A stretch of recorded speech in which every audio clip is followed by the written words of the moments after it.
नमस्कार, टीवी 9 भारतवर्ष के digital platform पर आपका बहुत बहुत स्वागत है। आज बात करेंगे श्रीलंका और चीन के बीच बढ़ते मतभेदों की।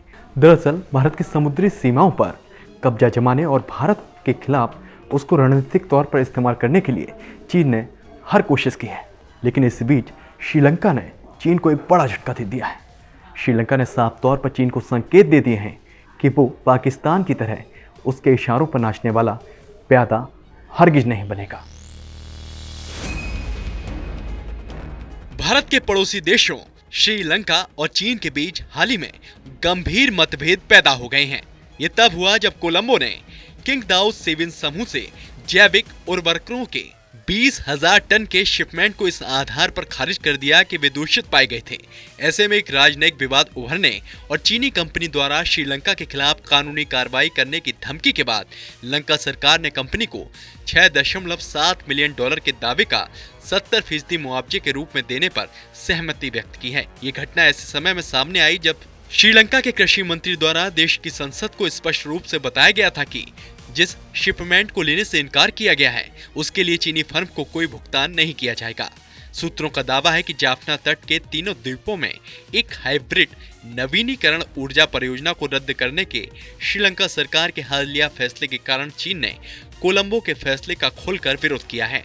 उन्होंने कहा कि ऊर्जा परियोजना का समर्थन करने वाली चीनी फर्म सिनोसार एटेकविन जेवी ने तीसरे पक्ष द्वारा कथित हस्तक्षेप पर अपनी आपत्ति दर्ज कराई है, जिसके कारण परियोजना को रद्द कर दिया गया। सच तो ये है कि श्रीलंका और चीन के बीच तल्खी उस वक्त बढ़ गई थी जब श्रीलंका के लोगों ने चीन की कोविड वैक्सीन को लगवाने से इनकार कर दिया था और उसे सिरे से खारिज कर दिया था। चीन के सामान हो या फिर दवाएं, सब कुछ हमेशा से संदेह के घेरे में रही हैं, जिसके चलते ही चीन की सिनोफार्म कोविड टीके को श्रीलंका ने खारिज किया है और वहां के लोगों ने इस पर आपत्ति जता दी है और इसके खिलाफ खुलकर आवाज उठाई है। गौरतलब है कि चीन की सिनोवैक बायोटेक कंपनी के हम्बन टोटा में एक निर्माण इकाई स्थापित करने के प्रस्ताव पर रोक लगा दी गई है, जबकि श्रीलंकाई राष्ट्रीय चिकित्सा प्राधिकरण के 8 सदस्यों में से 3 ने इस साल की शुरुआत में उस समय इस्तीफा दे दिया था जब सिनोवैक ने अपने टीके लगाने के लिए मंजूरी मांगी थी। श्रीलंका को चीन निश्चित तौर पर अपना उपनिवेश बनाना चाहता है, जिसे भांपकर वहां के लोग चीन की नीतियों का विरोध करने लगे हैं। हाल ही में श्रीलंका के वित्त मंत्री ने भारत का दौरा किया था। इस दौरान नई दिल्ली में भारत के समकक्ष नेताओं के साथ उनकी कई मुद्दों पर चर्चा हुई और कई योजनाओं की प्रगति के लिए उन्होंने भारत से मदद मांगी, जो कि चीन को साफ तौर पर खफा कर गई है। ये बात भारत कूटनीति के जरिए चीन की साजिशों को नाकाम कर रहा है। विदेश सचिव हर्षवर्धन श्रृंगला और सेना प्रमुख नरवणे की हाल ही में श्रीलंका यात्राओं और बौद्ध पर्यटन के लिए कुशीनगर हवाई अड्डे को खोलने को भी इसी से जोड़कर देखा गया है। तो दूसरी ओर अडानी समूह ने भी WCT विकसित करने के लिए श्रीलंका पोर्ट अथॉरिटी और श्रीलंका कंपनी जॉन किल्स के साथ एक समझौते पर हस्ताक्षर किए हैं, जिसके तहत $1 अरब की अक्षय पवन ऊर्जा परियोजना विकसित करने का प्रस्ताव रखा गया है।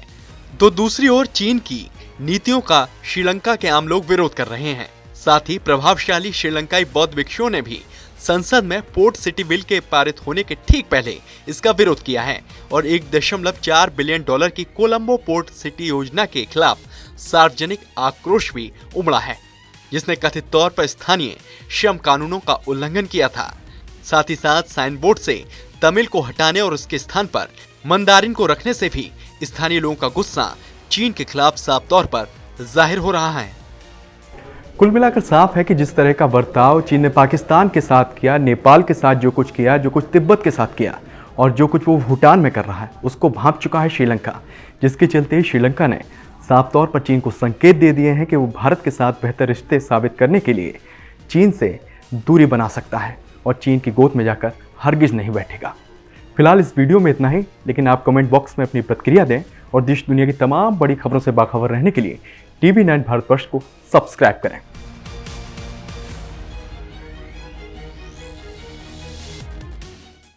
कोरोना धर्म नहीं देखता, जात नहीं देखता, अमीर गरीब ऊंच नीच नहीं देखता। कोरोना सिर्फ मौका देखता है, लेकिन आप उसे मौका मत दीजिए। बस इतना कीजिए, जब कभी दफ्तर से बाजार से घर लौटिए तो इतना ख्याल जरूर रखिए कहीं आपके साथ कोरोना आपके घर तो नहीं जा रहा।